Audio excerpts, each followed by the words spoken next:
В библиотеке имени Гаспринского почтили память крымско-татарского писателя, журналиста, литературоведа Резы Фазыла. 30 мая ему исполнилось бы 95 лет.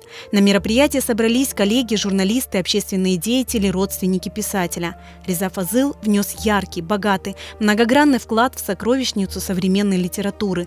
Он всей душой болел за сохранение и развитие родного языка. Реза Фазыл болмаған olsa, bizim edebiyatımız elbette bu derecede olmasaydı. O gayet geniş bilgili, intellektual surette yüksek seviyede turgan vatanperver insan. Rizaga geçingende mağa onun ölümü bek tesir etti. Men çok vakitler özüme kelip olamadım. Men bellesem bizim ebed fenerimiz sönmedi. Çırağımız gene yana. Çünkü Rizaga'nın eserleri bugün de bugün dünyanı yaratıp duralar. Cihetten bizge bir numune insan olarak biz onu tanıdık, bildik, gördük. Reza Fazıl hakikaten terin bilgili, böyle bütün işlerde teşebbüskar, pek de böyle bir saf duygulu insan idi. Edebiyatımızını da, tilimizni de yaxşı bilgen bir insan idi. Reza Fazıl özünün icadıyla, böyle bir edebiyatın terin öğrenimiyle bizim edebiyatımızga pek salmaklı bir zengin hisse koştu. Edebiyatta onun biz bir vakit unutulmaz onun adı. Çünkü o pek büyük işler yapıp geldi, geçti. Реза Фазыл родился 30 мая 1929 года в селе Барын Карасу-Базарского района. С 1965 по 1980 годы работал переводчиком в первой, издаваемой на крымско-татарском языке в Ташкенте газете «Ленин Байрагам».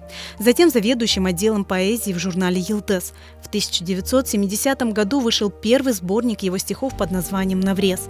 Поклонники таланта Резы Фазыла отметили, как проникновенно он мог писать и тронуть своими произведениями. Та Өзбекстанда яшаганда Реза Фазылның «Аналар яш экенде» деген китабы чыкты да. Мен пек арзу эткен едім бұл китапны тапмага. Аяжан анам. О китапны башынан соңына же оқып чықып, пек арзу эткен едім бұл кішімнен таныш олмаға. Мына Қысметолла Қырымға қайтқан соң, пек яқын еді, біздер қатыншайдық. О кішім бізге келейді мұсафірлікке, пек авескар, яқшы емеклер ашамаға севейді. Менің қабеп шіргенім пек севейді ғарып. Оле пек ажайып бір инсан еді. Среди гостей вечера дочь Резы Фазыла Айдан Фазыл. Она рассказала, как отец каждый день своим примером показывал лучшие человеческие качества и был примером во всем. Он был добрым. Он был достаточно демократичным. Он был спокойным. Никогда не давил на нас, как детей. Вот мы росли, наверное, можно сказать, сами выбирая свой путь в жизни. Он был очень работоспособный, трудоголик, можно сказать, даже был.